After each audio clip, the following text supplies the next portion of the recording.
kita melakukan tindakan, sebaiknya kita akan melakukan cuci tangan terlebih dahulu.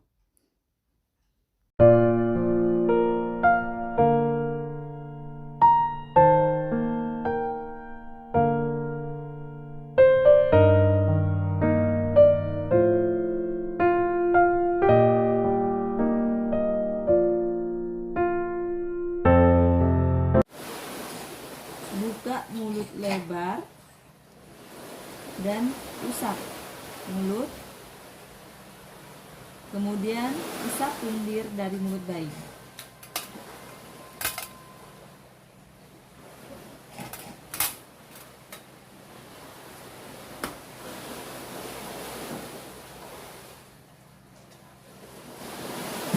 Setelah itu dilakukan pemotongan tali pusat.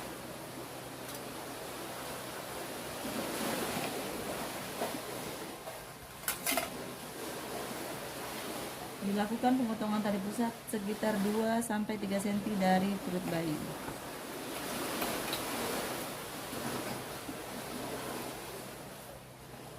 Lalu akan kita lakukan 6 langkah awal 30 detik penanganan bayi baru lahir dengan ketuban bercampur mekonium. Setelah dilakukan pemotongan tali pusat, kita akan menjaga kehangatan bayi dengan menyimpan bayi di atas perut ibu. Kemudian memberikan selimut dengan kain kering yang berada di atas perut ibu. Karena kelihatan bayinya tidak bernapas dengan lega, kita pindahkan bayi ke tempat resusitasi dengan tetap menjaga kehangatan. Setelah bayi dihangatkan dan dipindahkan ke tempat resusitasi, atur posisi bayi. Baringkan bayi terlentang dengan kepala di dekat penolong. Ganjal bahu agar kepala sedikit eksistensi. Kemudian sarung agak dibuka agar terlihat dadanya. Atur posisi secara eksistensi. Kemudian kita akan melakukan resusitasi menggunakan delay. Hisap lendir di dalam mulut.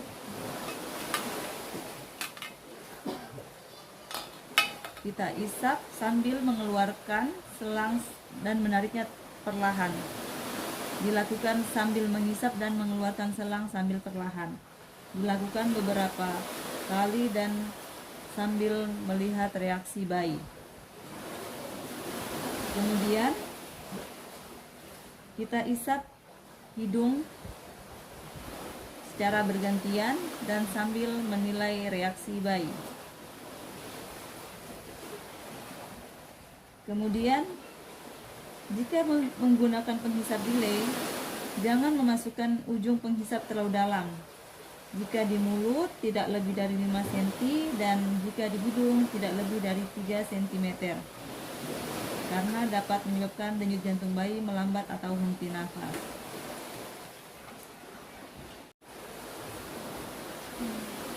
Setelah dilakukan penghisapan lendir, kita melihat reaksi bayi yang belum ada reaksi.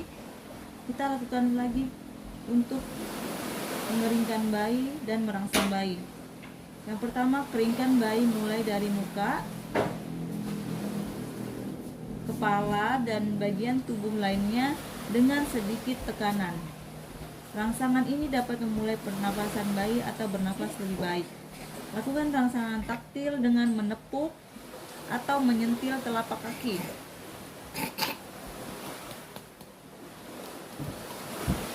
Menggosok punggung,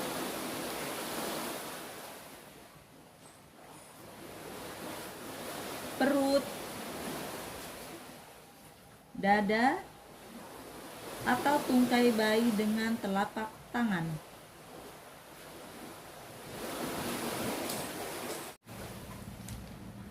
Atur kembali posisi kepala dan selimut bayi.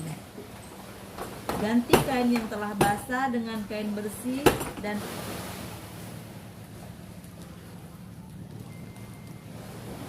selimuti atau bungkus bayi dengan kain tersebut. Jangan menutupi bagian muka, dada, agar pemantauan pernapasan bayi dapat diteruskan. Atur kembali posisi kepala bayi secara eksistensi.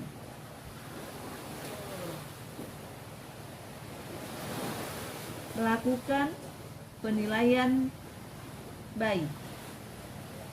Apakah dia sudah bernafas, dan nilai nafasnya apakah masih megap-megap, apakah sudah teratur.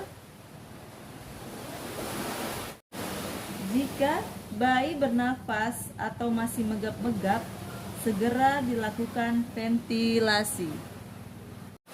Setelah dilakukan resusitasi, kita akan melakukan penilaian dan menjaga kehangatan bayi.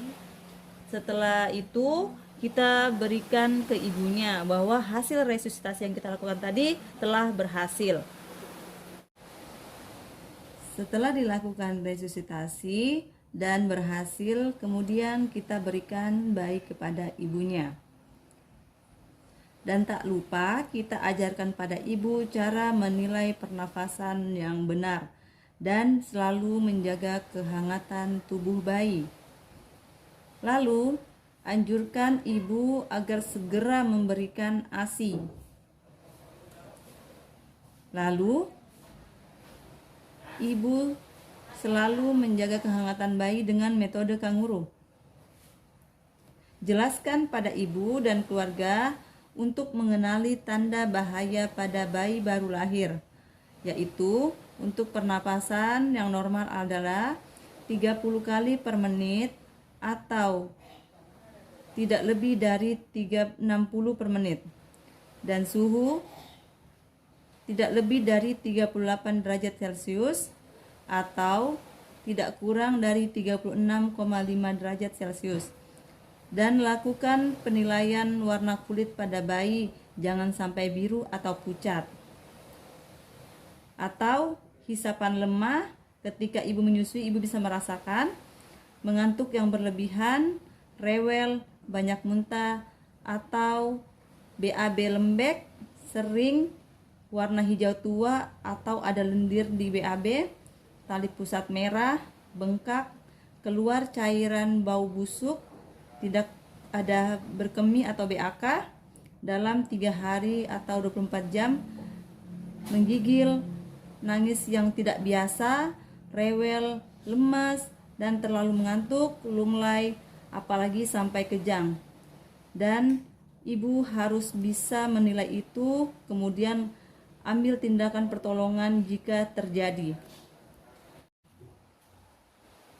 Setelah dilakukan konseling kepada ibu tentang tanda bahaya pada bayi baru lahir, kita akan melakukan asuhan bayi baru lahir. Kemudian ibu, permisi ibu sudah tahu cara menyusui baik dan benar. Kalau belum, nanti saya ajarkan. Dan jangan lupa Bu ya, kalau memberikan susu menyusui kepada bayinya, jangan lupa sambil dibelai bayinya Bu ya. Setelah beberapa menit kemudian, kita akan memberikan Fitka, antibiotik, salep mata, dan imunisasi. Permisi Ibu, bayinya saya pinjam sebentar ya. Kita akan melakukan asuhan bayi baru lahir. Baiklah, kita akan melakukan asuhan bayi baru lahir. Yang pertama, kita akan memberikan salep mata. Kemudian kita akan memberikan vitamin K.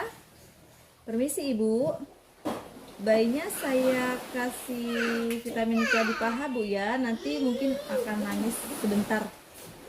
Jarumnya juga kecil kok Bu. Di paha kanan secara IM.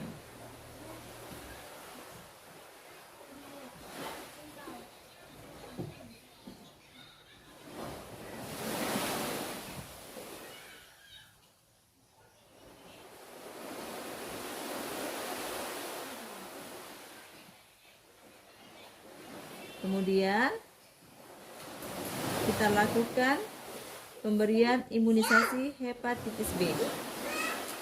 Ibu, kita suntik sekali lagi Bu ya. Kita akan memberikan, ini namanya imunisasi hepatitis B ya Bu.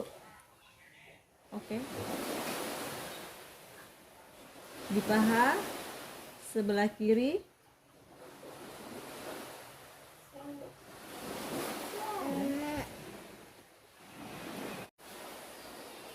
Setelah pemberian asuhan bayi baru lahir, kita akan tetap melakukan pemantauan secara seksama terhadap bayi pasca resusitasi selama 2 jam pertama. Yaitu kita akan memperhatikan tanda-tanda kesulitan bernapas, seperti apakah dia bernapas megap-megap, apakah frekuensi nafas kurang dari 30 kali per menit atau lebih dari 60 kali per menit, bayi kebiruan atau pucat, bayi lemas. Lalu pantau juga bayi pucat meskipun tampak bernapas normal. Setelah dilakukan asuhan bayi baru lahir, kita akan tetap menjaga bayi tetap hangat dan kering dengan cara tunda memandikan bayi hingga 6-24 jam atau setelah lahir, atau suhu tubuh normal dan stabil. Jika bayi pasca resusitasi kondisinya memburuk, yaitu nafas kurang dari 30 kali per menit atau lebih dari 60 kali per menit, adanya retraksi, bayi merintih atau megap-megap, tubuh bayi pucat atau kebiruan, bayi lemas, segera dilakukan rujuk ke fasilitas rujukan terdekat. Kemudian bereskan alat,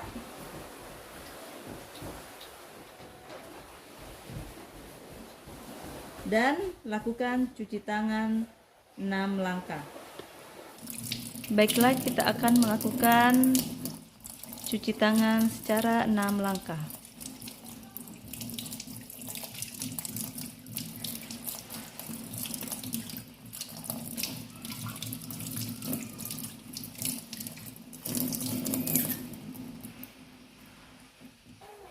Setelah itu, kita akan melakukan pendokumentasian dan pencatatan laporan. Sekian video dari saya tentang penanganan bayi baru lahir dengan air ketuban bercampur mekonium. Selamat menonton dan semoga bermanfaat. Sekian.